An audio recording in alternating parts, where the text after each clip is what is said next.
Welcome to Maine Public News Connect, original news stories from Maine Public Radio, airing weekly in Spanish, French, Portuguese, Somali, and English.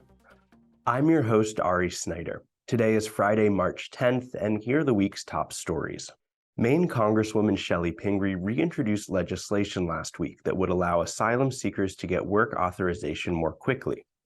Under current federal law, asylum seekers cannot receive work permits until at least 180 days after they have filed a complete asylum application, and the permits need to be renewed after 2 years.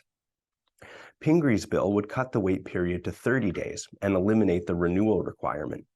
Pingree, a Democrat, said the changes would help asylum seekers trying to support themselves, local governments struggling to assist new immigrants, and businesses looking for workers.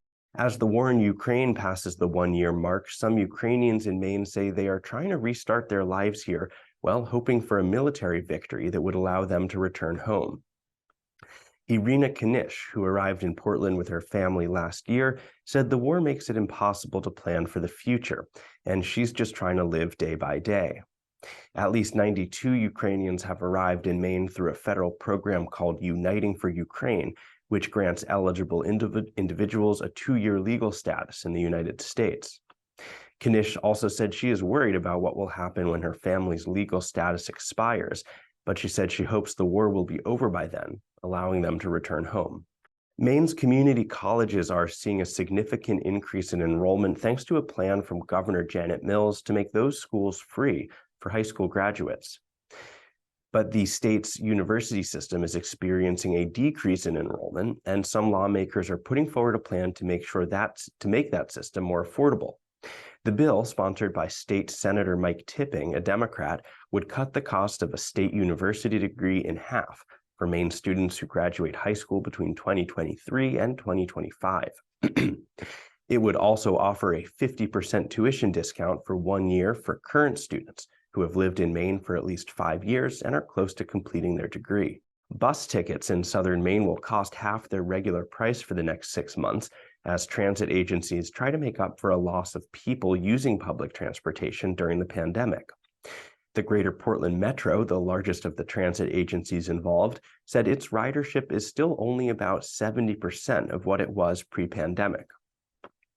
The other transit agencies offering half-price tickets are the South Portland Bus Service and Saco, Biddeford, and Old Orchard Beach Transit Agency.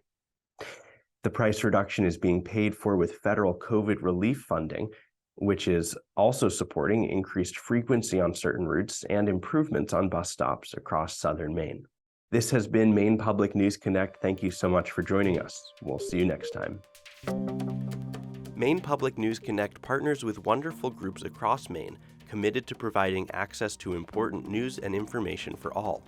We'd especially like to recognize the Maine Immigrants Rights Coalition, PresentMaine, the Congolese and Angolan communities of Maine, Amjambo Africa, Catholic Charities of Maine, the Greater Portland Immigrant Welcome Center, Portland Adult Education, the Portland Office of Economic Opportunity, ProsperityME, the Maine Health Access Foundation, and the Maine Humanities Council for their support and efforts. Maine Public News Connect is made possible by individual sponsors, businesses, and foundations from across Maine, and especially by Coastal Enterprises, Seaport Credit Union, Hannaford Supermarkets, IDEX, Koo and Patricia Ewan, Maine Health Access Foundation, Maine State Housing Authority, and the Sam L. Cohen Foundation. Thank you for your significant support.